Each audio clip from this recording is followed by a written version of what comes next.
there's quite a bit that needs to be said throughout the course of this production. So we might be here for a little while. Therefore, I would advise every one of you to listen to me very carefully. Before I get started with this production, let me run down my usual formation. For those of you who are watching this production, then you can start off by getting my likes up, give me the big thumbs up. Furthermore, share this production. As I've told y'all, for almost 5 years now, YouTube has placed this channel under a shadow ban, which has hindered my growth as far as views and subscriptions are concerned. And now those who would like to show support for the productions made on this channel, then you can feel free to do so via the links in the description box.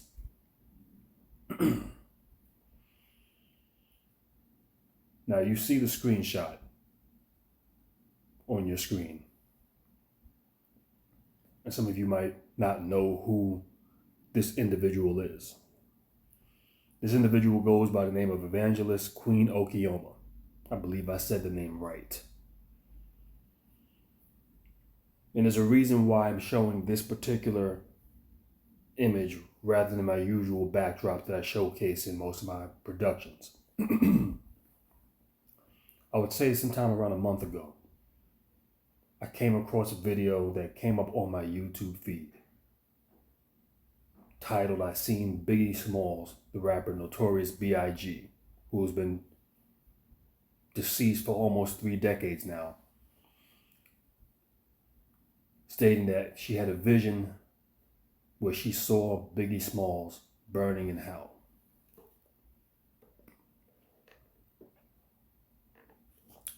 And when I seen that video pop up on my feed, at the moment I didn't have time to necessarily look at it. So I said, what I'm going to do is I'm going to queue this up in my history list. And when I get some time, I'm going to sit down and actually look at this video to see exactly what is being talked about here. Now, for those of you who have been long-time listeners of mine, you know where I stand when it comes down to the Bible. You know where I stand when it comes down to religion. You know where I stand when it comes down to Jesus and God. This is something I've made abundantly clear. And as a matter of fact, I stated this back sometime around in 2013. That the purpose of the religion, Jesus, the Bible, God, and the churches, the common denominator that they all have with each other, is that they all instill fear into you. Now, when this woman mentioned that she seen Biggie Smalls burning in hell, I was curious to find out what would be her reasoning for seeing this vision of Biggie Smalls burning in hell. Is it because she might have had some spiritual vision of some nefarious things that he has done while he was alive? No, not really. And that's more or less what I was looking to see if that was going to be brought up, but that's not what was mentioned. As a matter of fact, later on throughout this production, what I'm going to do is play some audio, or better yet, some video clips under the Fair Rights or the Fair Usage Act, so you can thoroughly hear what it is that she's saying and what she described. Now, there's a reason why I have this screenshot of her YouTube page as my backdrop. What we're going to look at is a title, Evangelist Queen Okioma.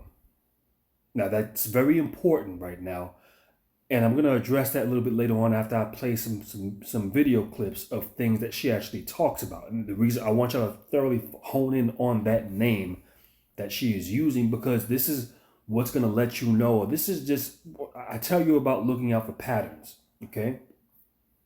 And this is what's going to let us know exactly whether you're dealing with people who are truly sincere to what they believe in, or whether they say things that totally contradict their narrative. Now, let me start off by saying this as well. This woman stated that she had this vision back in 2016. It is now 2025. We are now more than midway through 2025. So she had this vision almost a decade ago. That was 9 years ago. A video that she made on her channel that I looked at, and I sat down and I went through her content just so I could have some furthermore understanding of what I was going to be addressing here.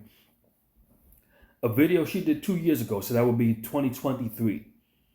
She talked about how she's seen a celebrity in hell. She didn't mention the name. So if she was referring to Biggie Smalls, which I'm going to just go on a limb and say that she was, this would be 7 years, at least 7 years, from the time she actually had the vision of Biggie Smalls being in this hell, to when she actually spoke about it in public on a YouTube page. Now, she's had her YouTube page up for a long time. I'm talking about 16, 17-year-old videos that are up on her page. So it's not like she's new to YouTube. She's been on YouTube for quite some time. Videos done by a grainy laptop webcam with poor audio. I mean, this is how far back her videos actually goes. Now, there's not many videos from which you can see all the information is right here. There's 10 videos on her channel altogether. And what does it say? And I want you to take a look at something just right underneath where it says the subscriber amount, which is irrelevant. We ain't got to worry about that. The video amount, and then you look at what it says right underneath it. Hell and heaven. Oh, hell/heaven are real. I want people to pay very close attention to this. And what I do is I look for patterns. And for those of you who have good pattern recognition, you might understand what I'm alluding to here. Because the common denominator, and one of the things that have turned me off about the churches, what has turned me off about religion, which I never was religious or followed any religion, but what has turned me off to all of it in its entirety, I'm talking about the Bible, the churches, Jesus, God. Because all of this was based off of fear-mongering. This is the way the churches maintain their influence, is through fear-mongering. There's a couple of key things that she talks about, and you have other content creators who preach the scriptures or whatever, who have an issue with some of the things that she was mentioning when it comes down to these testimonies that she gave. I think she went to 2 different podcasts giving these testimonies on 2 other platforms. Now, what they talk about, and really when you sit down and listen to them talk and discuss what their issue is, it's really a matter of who knows the Bible better. See, that's not the angle that I'm coming from. There's a much more alarming picture behind this when I thoroughly analyze what has been going on for all these years, the reason why I have walked away from the churches years ago and haven't looked back. And I told y'all back in my teenage years, in my late teenage years, I tried to get into church. And I asked the pastor one time, I said, what do you think about, let's say you have an individual who, they don't go to church, but they live their life right. They are just a good person. They do good and right by other people, and they do right by themselves, and they just live their lives in a very righteous way. But they just don't go to church. Do you think that this person would still be allowed into the kingdom of heaven? And that pastor told me no. And I said, well, why not? Because if you don't, and his response was, well, if you don't like it in church, then you're not going to like it in heaven. Because all you do is praise God in heaven. This is all you do. I mentioned this in several videos leading all the way back up to 2013. That was over a decade ago. I think, 11 years to be exact, or a little bit more. And this is what the pastor told you. Now, I'm saying this for a reason, or what the pastor told me, better yet. I'm saying this for a reason because what I've noticed is whenever it comes down to heaven and hell, I mean, just look at the wording on this channel. Hell/heaven are real. Why is it that hell comes first before heaven? Think about that. There's an agenda here at work that I want people to pay attention to. And this is the reason why, or one of the main reasons why I have walked away from this a very long time ago. Because what this woman has stated in her testimony, and see, some of these pastors or people who are Bible thumpers who are responding to this video that disagree, they'll say, oh, she said she went to heaven and hell several times. That's not what she said. So the Bible thumpers who want to call themselves refuting what she is saying cannot even accurately recite what she said. And I'm going to tell you exactly what she stated. And the numbers have changed up over the years. She said at first it was like, God or Jesus took me to hell 4 or 5 times or whatever. But in 2025, she said she has been to hell 7 times. That Jesus took her to hell 7 times.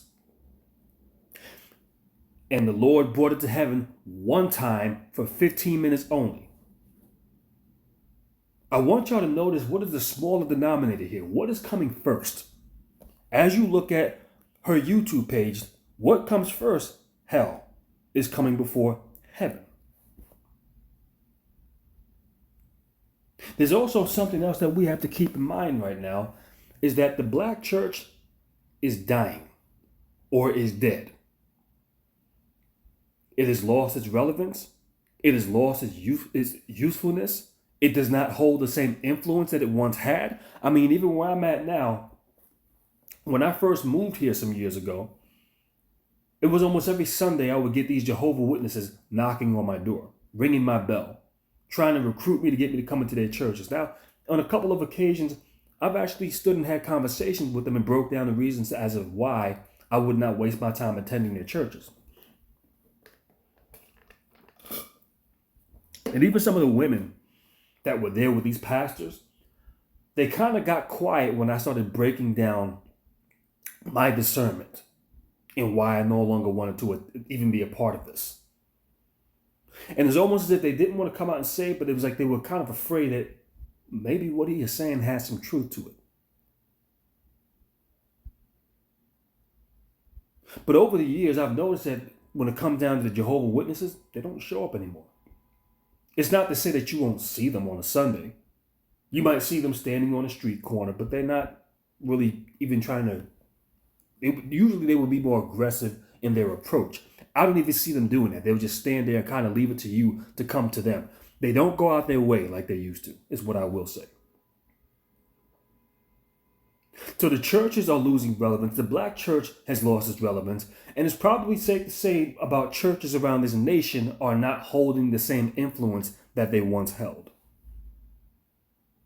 I mean, this has gotten so bad now that in minority communities, you can find white guys and white females literally trying to recruit black and Hispanics into churches. I've had at least 2 approach me within the past week. One was a white man, or 2 white men, and the other was 2 white women. Sir, would you like to attend our church? I tell them immediately, no, I'm good. Thank you very much.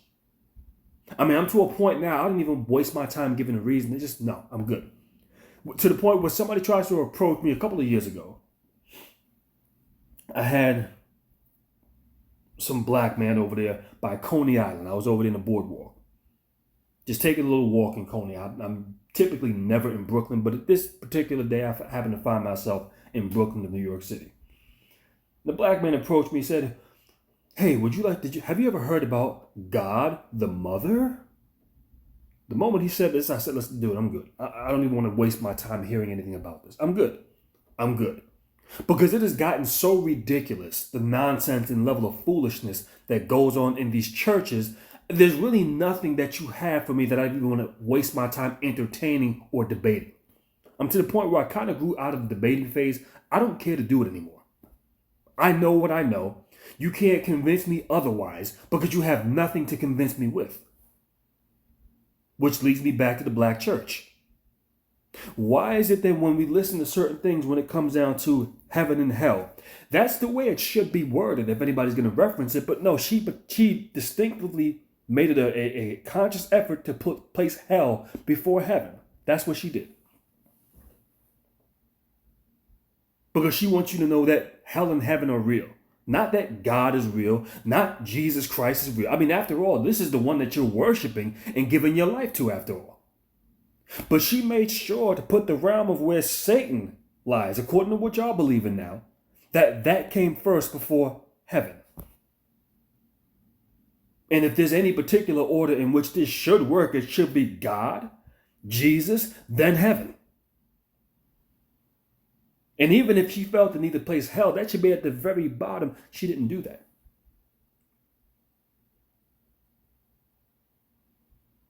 Also, what I want people to notice is once I clicked onto this video, I've been bombarded and inundated with a plethora of videos of people giving their testimonies about going to hell. All of a sudden, everybody has these testimonies about they went to hell. Funny thing is everyone's description and depiction of this is completely different from the next person's. So, I mean, you just start to listen to this after a while and you know exactly what you're dealing with. But why is it that the churches are doing what they're doing? The churches have lost relevance. Okay, why? Why did the church lose relevance? Why is the Bible lost relevance? Why is it that people aren't following this? Why? Because God, Jesus, the Bible, the church provides no tangibles, offers you nothing. Many of you that go to these churches come out just as empty as you did when you walked in. I mean, that's just a fact. Many of your lives are in shambles. Many people who are in these churches are blatant hypocrites. You do all kinds of evil every single day, and you're disingenuous. You have no integrity. The only reason why you attend the church is hoping that you won't be judged behind what you did. You're not sincere about actually cleaning up your wrongs. You could care less about that. You just don't want to be punished for it. This is the majority of what resides in that church, and this is another reason. I've seen it a long time ago, and I've said, no, I'm done with this. I've got no reason to be around this. And if this is what you have in the house of God, it's no wonder why God's name is tainted in itself. Why would anybody with an ounce of integrity want to be around people like this and be around phonies like this? Why? And then on top of that, there's no tangibles in the church. The church offers you nothing. Pay attention to pattern now. Because when people talk about heaven, notice it's very vague. They merely gloss over it. Just like when she talks about in her testimony that she'd been to hell 7 times and went to heaven 1 time for 15 minutes. But she doesn't describe any details about heaven. They reference it, brush over it, and they move on immediately. Let's go straight to hell. Let me tell you about my experience in hell. Now, she mentioned that she's seen many people in hell, people that she knew, former associates, colleagues, or whatever. But she didn't go into detail with them. However, she made it a point to state that God wanted her to see Biggie Smalls in hell. Now, according to what she stated that she listened to Biggie Smalls. She listened to some of his music. She couldn't even pronounce. He went by the Notorious B.I.G. She couldn't even state that or recite that accurately. So that lets you know, or the reason why I bring this up is because what it tells me, hold on one second, I gotta pause this. What it tells me is that this woman never met the man. Never had a conversation with him, probably never went to a showcase that he performed at, never a phone conversation, a letter, nothing. So the question that I would ask now is what would it be in God's interest to send you to hell 7 times and mainly wants you to focus on seeing celebrities being tormented in this place? What interest would he have in that? What correlation does this actually have to your life is what I'm trying to figure out. Because it would make more sense and it would be more profound because of God's objective. If Jesus wants to get you to live by his will and follow his commandments and live your life in a righteous manner, it would make sense that he shows you somebody that you knew who passed away, who was in this place. But notice once again, she doesn't talk about that. Because why? Well, I'm going to tell you why. Let me say this first. The church has nothing to offer. God has nothing to offer. The buttery goodness of Jesus has nothing to offer. Shout out to Sergeant Willie P for coining that phrase. And to talk about heaven offers you absolutely nothing. This is why they don't talk about it in detail. This is why whenever they reference it, it is talked about as briefly as possible, and then they immediately move on to the fear-mongering aspect, which is hell. I mean, if you've been to heaven for 15 minutes, why is it that you can't explain anything in explicit detail, in exclusive detail about this paradise that you've been to? Please explain to me about how the souls that are there are benefiting, becoming wiser, more powerful, being better disciples of the Lord. You should be able to explain that. How things that you were incapable of doing down here, you can do up there. They can't explain none of the above. They don't.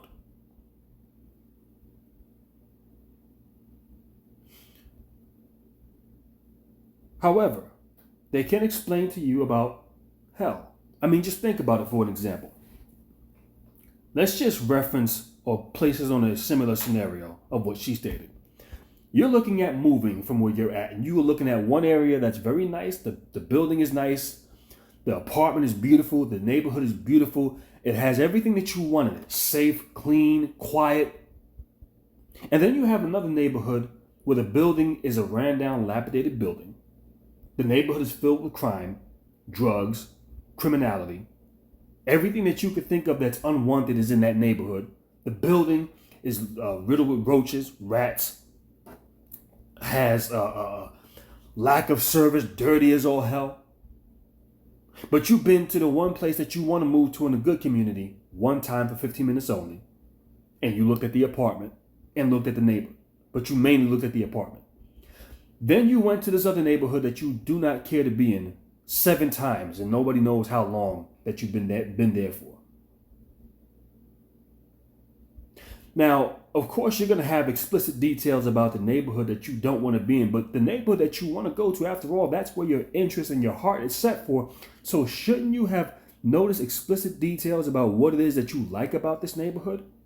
What you've seen, the way the apartment was set up, the amenities that were involved, what the benefits are. That you should be able to explain this to some level of detail. But when it comes down to heaven and hell, you notice that it's extremely lopsided. The question is, why is that? Because they can't offer you nothing when it comes down to heaven. They can't sell you on that anymore. The buttery goodness of Jesus and God, they can't sell you on this anymore. So what are they left to do? They are left to run with the only option that they have, which is fear-mongering. Which sounds very similar to who now and what? We see this in the black community every single day, especially when every 4 years that comes around, every 2 to 4 years. Because who will say, and it's like, okay, when it comes down to heaven and hell, okay, well, might not like it in heaven, but you don't want to be down there in hell with Satan because, oh my God, all this wickedness goes on. This is very this is very indicative of the Democratic Party.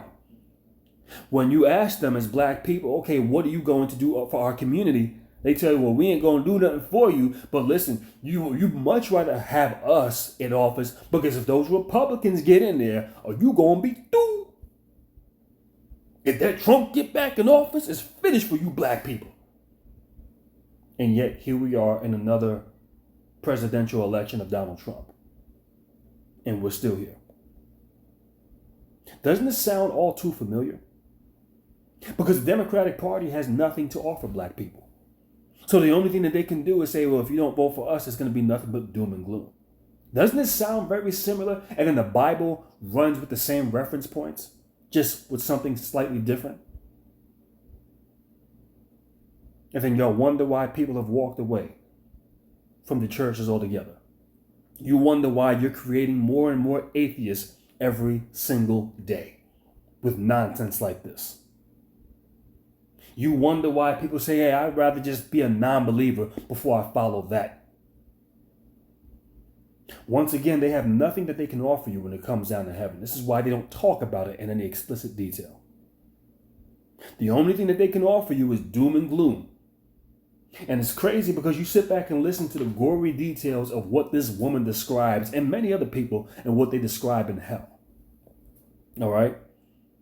And according to what she stated, is that there are more Christians going to hell. And what I've heard some other people say, that more people are going to hell than those are going to heaven. And they're going to be tormented in hell for all of eternity. Okay. According to what the Bible is saying, what some of the stuff that I've heard here on the internet, or on YouTube, I should say, God casted out Satan, who was an angel, casted him down to hell. And there was some that went down there with him who were manipulated by Satan. I mean, first of all, before we even get into this, just understand how crazy this entire concept sounds with the Bible. We're all suffering now because of the actions of one woman that took a bite out of the forbidden fruit. Who manipulated her into taking a bite out of this apple? This woman was manipulated by a talking serpent. For those of you who don't know what a serpent is, that's a snake. I mean, when you just start to think about how insane that really sounds, that if a damn bear walked up to you, if a dog started talking to you, are you going to do what that animal tells you to do? You would look at this and say, what the hell am I dealing with right now? Now, a snake walks up to you or crawls up to you and says, hey, and let's just think about, I mean, okay, because this really, for anybody who's critically thinking, you got to start to ask the question. And if you believe in this God, now I'm just playing devil's advocate now when it comes down to what y'all believe in, because I don't believe in any of this. It's nonsensical. Because the bottom line is this. I mean, what you would have to start asking at this point in time is, how good of a teacher is your Lord and Savior of what y'all believe in? How good of a teacher is this God? If God can tell Adam and Eve, don't take a bite out of the apple. You can have whatever you want here, but just don't take nothing out of this area over here. And God is the authority. God is the Lord and Savior. He's the end all be all. He's the Omega. Okay, we got that. And with all of that wisdom and intelligence, things that we can't even begin to process as human beings, yet and still, somehow a serpent, a snake, is able to walk up to Eve and tell her to do the exact same thing that God just told both of them not to do. What kind of madness are we listening to here? And listen, let me just say this. I might have been born, but I wasn't born yesterday.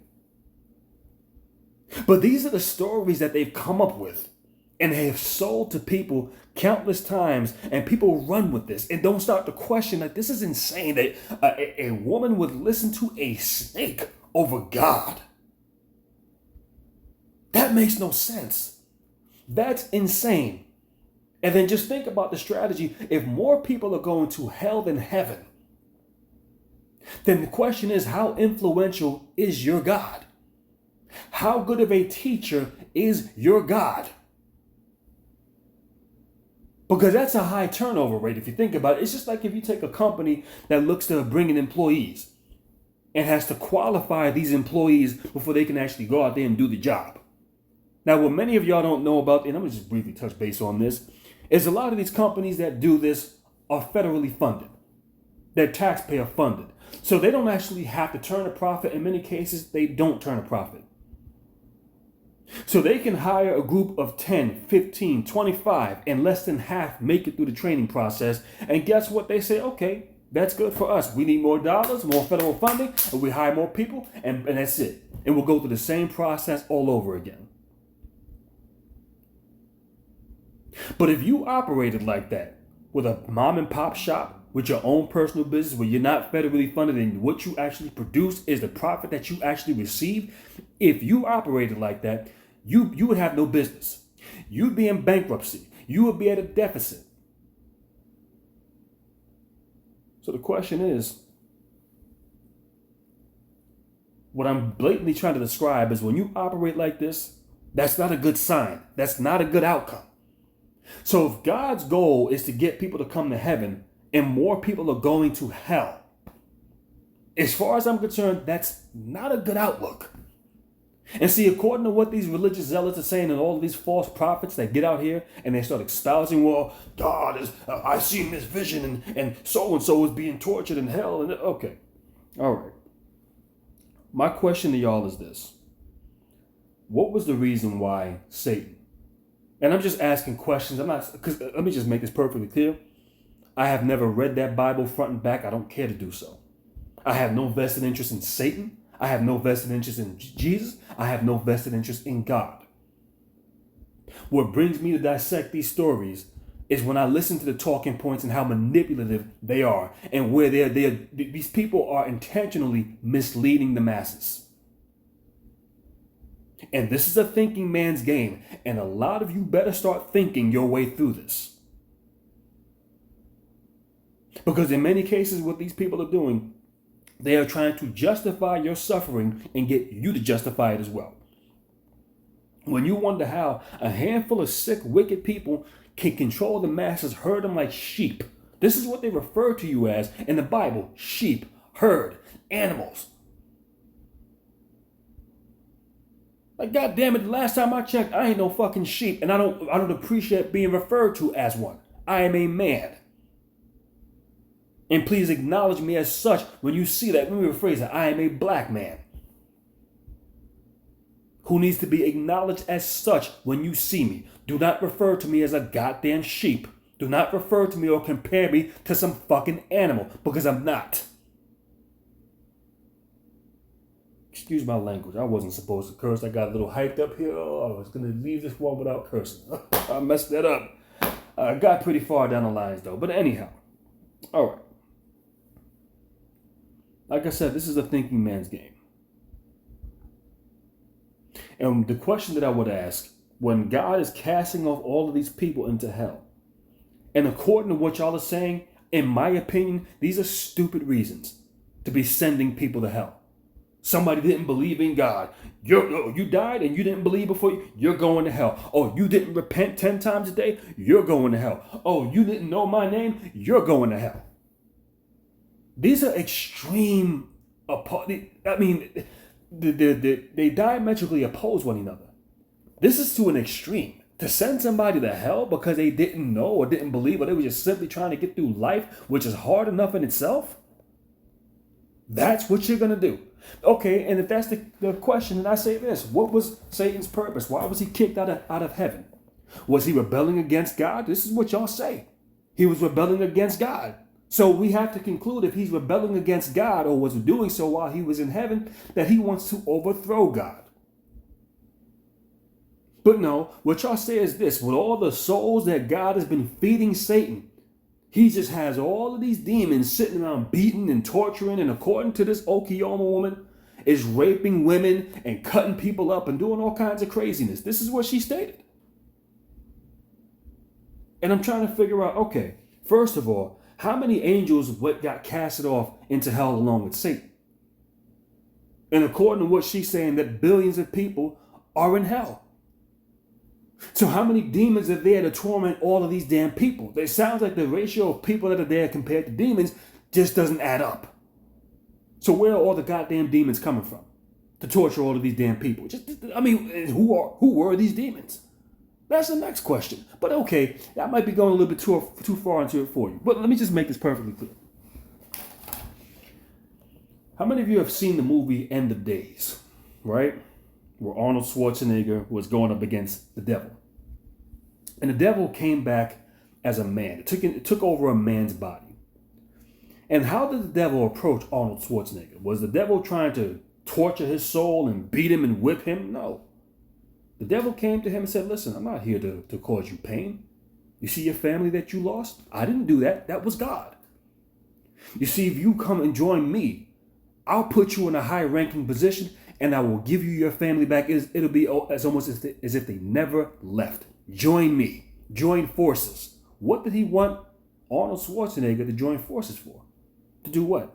So they can lounge around in hell and kick in a hellish paradise? I don't think so. Many can say that it's safe to conclude that he wanted Arnold to join him so he can go ahead and go up against God. And if Satan's goal was to rebel against God and overthrow God, it would be a contradiction for Satan to have all of these souls that God is feeding him, sending people, casting people off into this hell for stupid reasons. It wouldn't make sense for him to be down there torturing all of these people. It would make more sense for him to approach these people in the same manner that he did in that movie End of Days that came out back in 1999. Hey, join me. I didn't bring you down here. God brought you down here. That's how much he loves you, right? He wants me to torture you. He wants you to suffer. But you know what? You join forces with me, we can overthrow God. I mean, I don't know. It sounds like God is doing everything in his power to make this demon, this monster that he created, more and more powerful each and every day. It's almost as if God wants himself to be overthrown by this Satan creature, this devil, this Lucifer that y'all talk about. None of this makes any sense is what I'm trying to bring up. It makes no sense to operate like this. If you're a God and you're trying to get people to love you, everyone talks about how you need to fear God, fear God, fear God. And you wonder why more and more people are starting to walk away from that. Apparently, according to what y'all stating in your belief, God has a higher turnover rate than he does of a success rate. And if he has this high of a turnover rate, why would this be something that you're following? How can we describe this as a benevolent deity who would, just think about it for a second. I want y'all to think. The only real tangible that I heard about heaven is that there's no more suffering, no more pain, because you don't lose your loved ones anymore. And I can understand how somebody would say that that's a real tangible, not having to deal with the loss of anybody, death of anybody, even if you don't see them as often as you like to, but the fact that you know they're alive and well, that's a beautiful thing to know, that you can pick up the phone and call them or go visit them whenever you want to, even if it's once every 2 or 3 years. Many people will be fine with that. We all got our own lives. We all got our own journeys to walk. Okay, we understand that. I just want to know that you're doing well. So I can understand when somebody says, all right, yeah, that's a real tangible. I don't have to lose any loved ones anymore.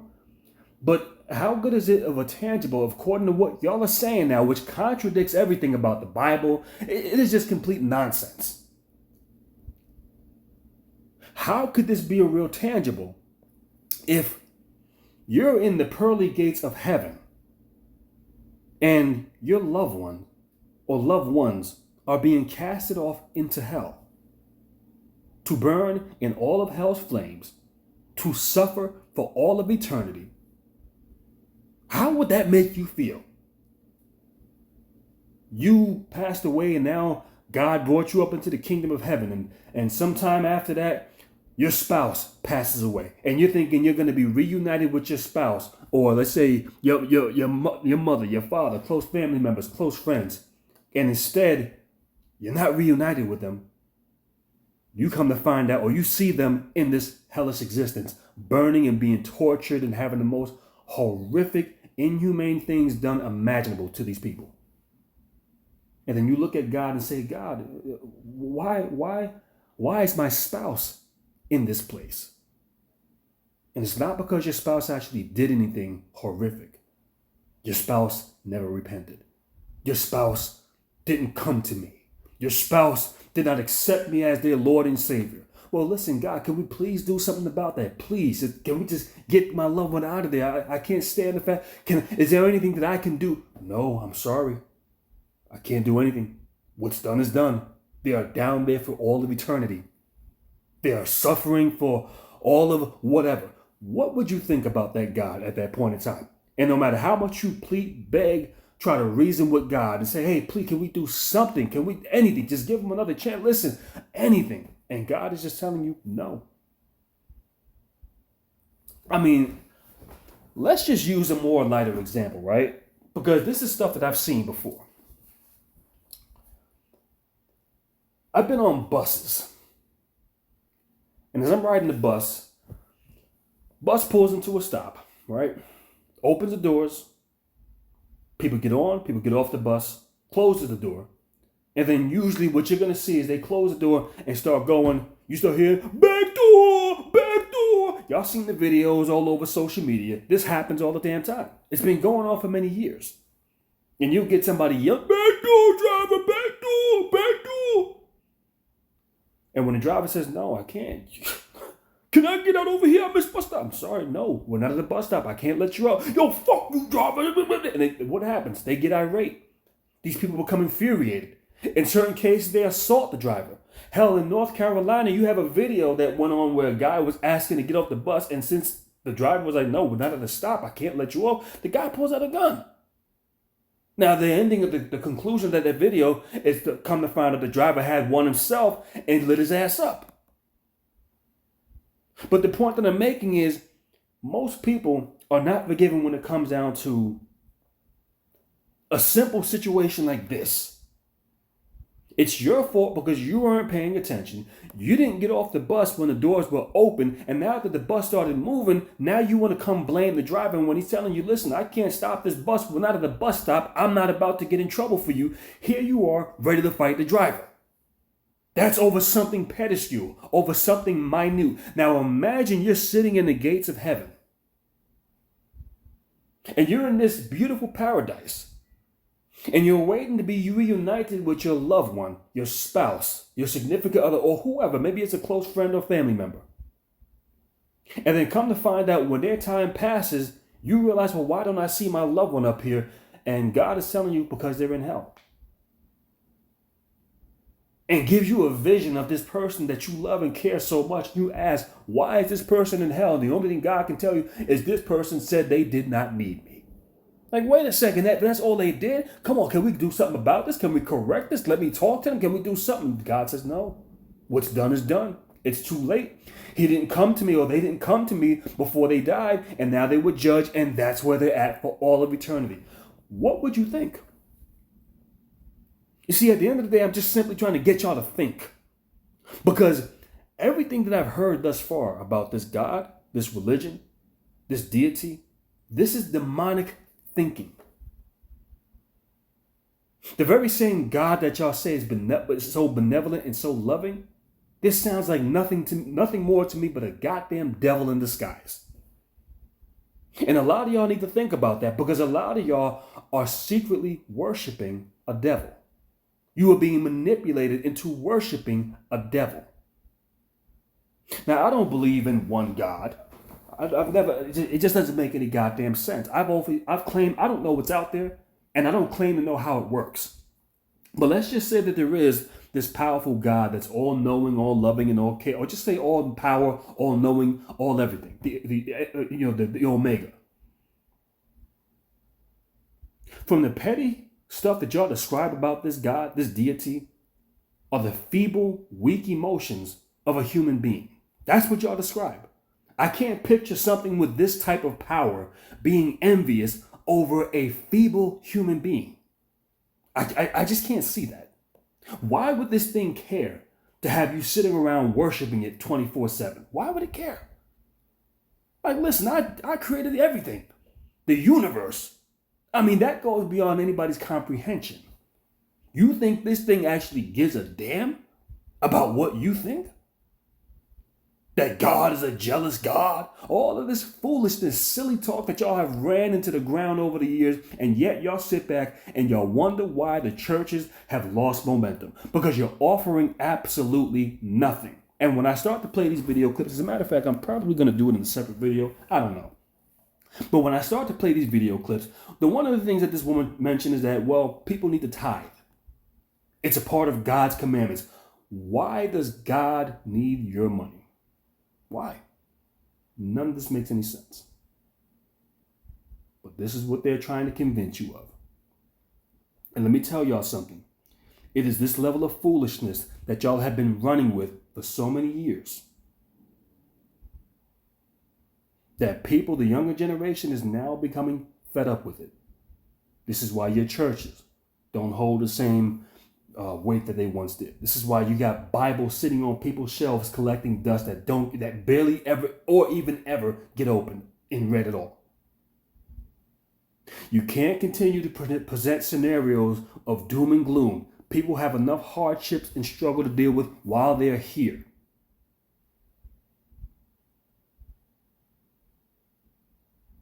And when you try to constantly put people into a state of submission through using fear, that is one of the worst strategies that you can go through or go with. I tell anybody, I would much rather have somebody respect me than fear me. I would take that any day. Because when you respect somebody, it doesn't matter if I'm a big, strong brute, a bull. When you respect me, you're going to respect me. Or if I happen to fall off and I'm weak and I'm fragile and I need help. If you respect me, even if you're capable of knocking me on my ass, when you respect somebody, that's the reason why you don't do it. Like, yeah, I can put you down on the ground in a minute, but I got so much respect for you. I would never do it. I've stated this before. If I'm going to listen to an older dude, one of these old niggas come to me and say, listen, I'm talking, be quiet, and think he's going to lecture me about something, if your resume shows you have no tangibles under your belt, you've accomplished nothing, you can't come to me and lecture me. You're going to get met with an aggressive response. Who are you talking to? Don't talk to me like that. We ain't doing that over here. It's another story if you actually have done things to improve my life and the stuff you have have passed down to me, I've been able to manifest into something. Then there's another, hey, listen, I'm talking. Oh, shit, you know what? I don't like being spoke to like that, but I'm going to yield. Because why? Your resume shows it. You provided tangibles.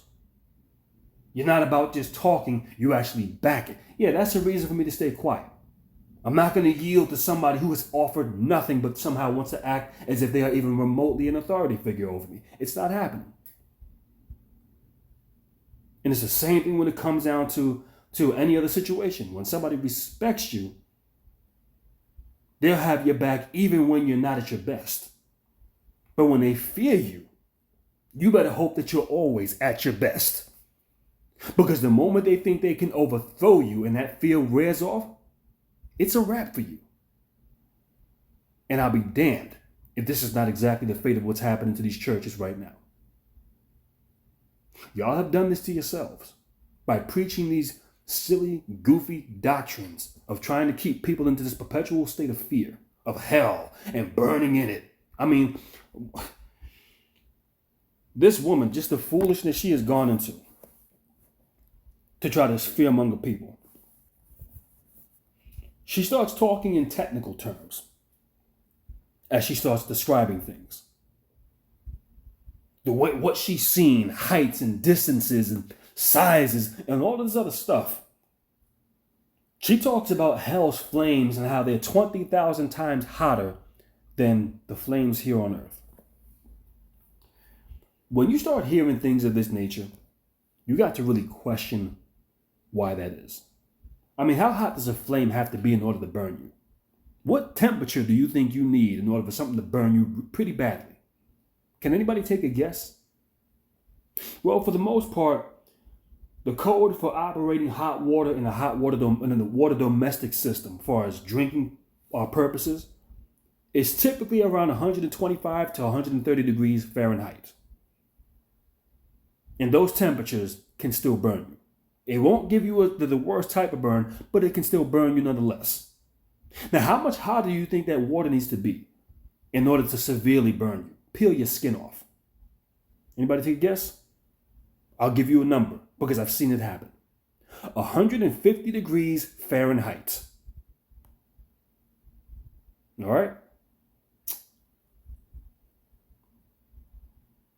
That is 62 degrees short of boiling temperature.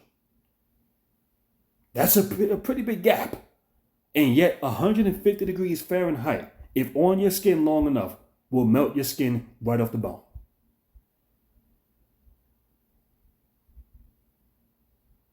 What happens? How many of you have a steam heating system that consists of steam pipes and risers and radiators in the winter that heat up your home? When that heat is on, when that boiler is producing steam, even if it's under no pressure, and the steam is just coasting into the radiator, how long can you keep your hand on that radiator when it's hot? Not even a second, because that's how hot steam is. That's how much it burns.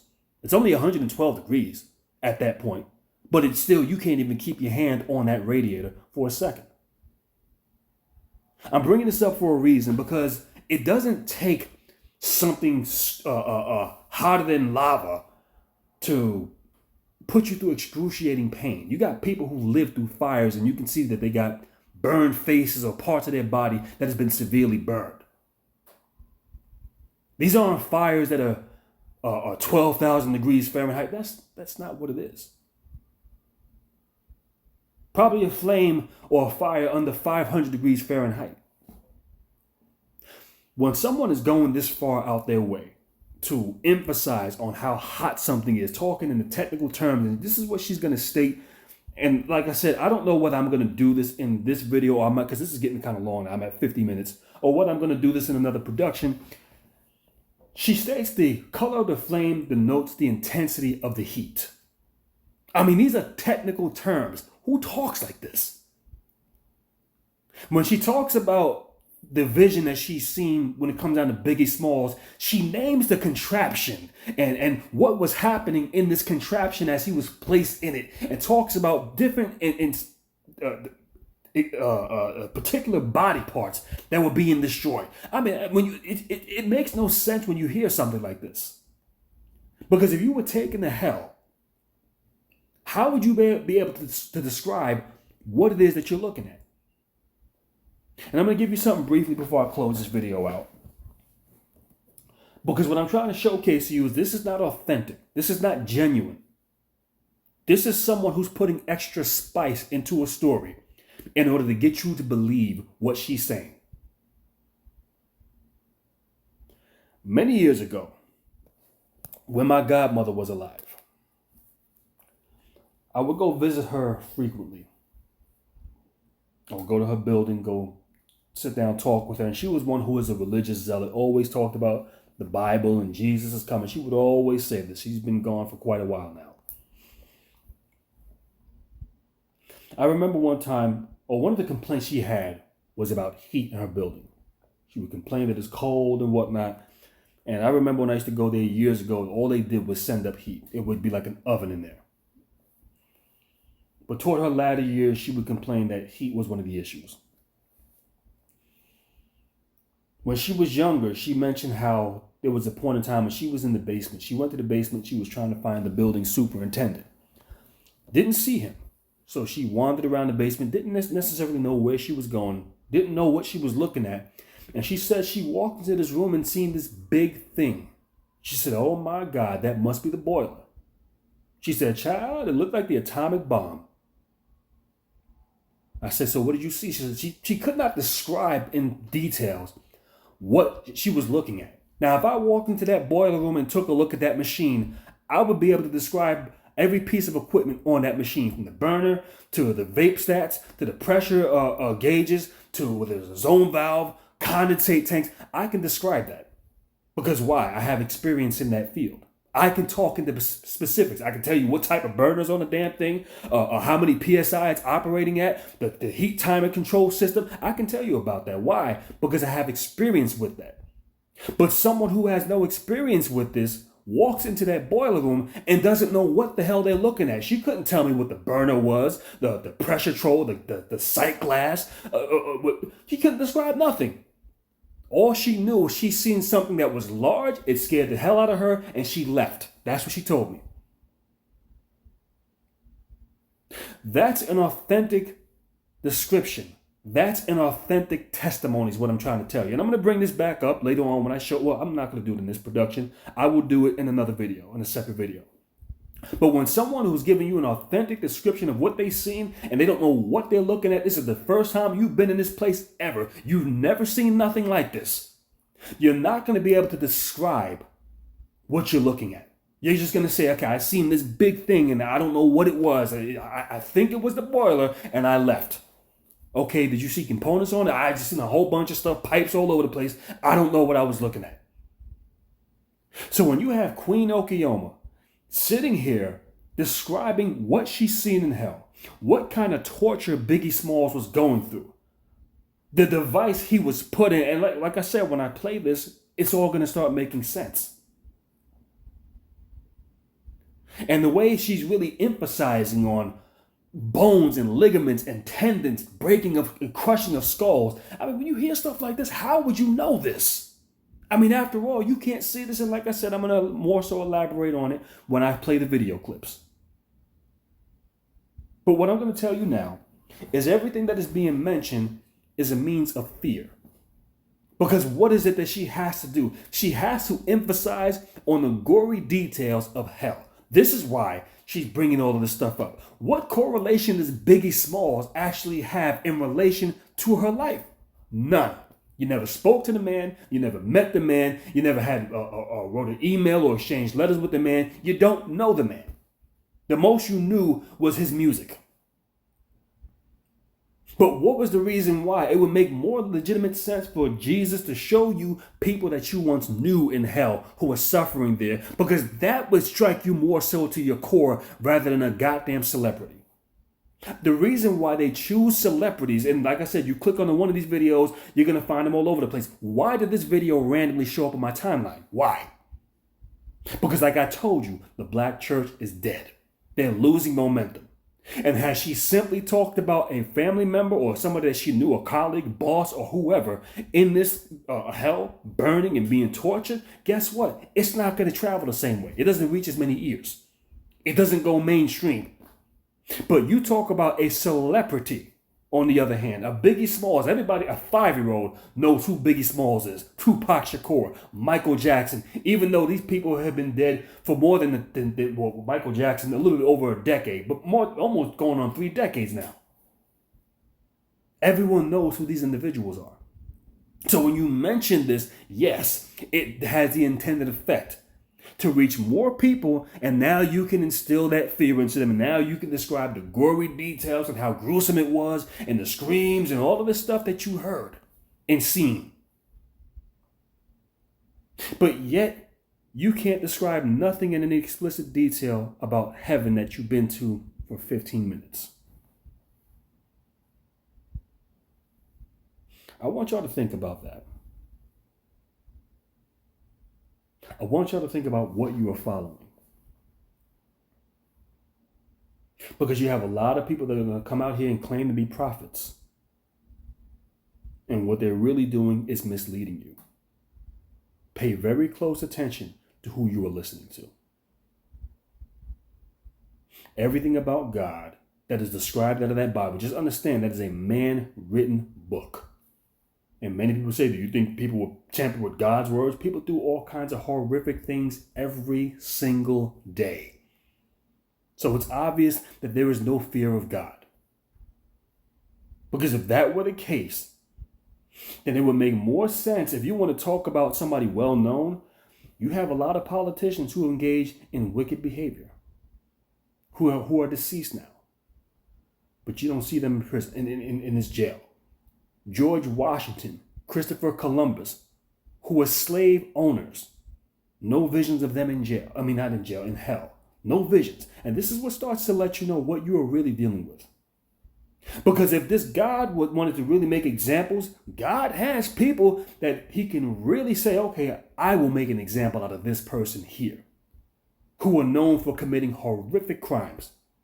But you notice these names are not talked about. None of these rabbis, they're not talked about. None of these preachers are not talked about. These politicians who have done what they not talked about. Jeffrey Epstein, not talked about. All of that stuff is off the list. But a rapper, somehow, because these guys, they're the real power brokers in this society, and they're the ones pulling the damn strings. They're the ones sitting in hell, burning for all of existence and all of eternity. I'm going to do another video on this, and I'm going to close this one out for now. And that's all I got to say in this production, and I will see y'all when I come back with my follow-up. Don't forget to like, share, comment, and subscribe. Peace.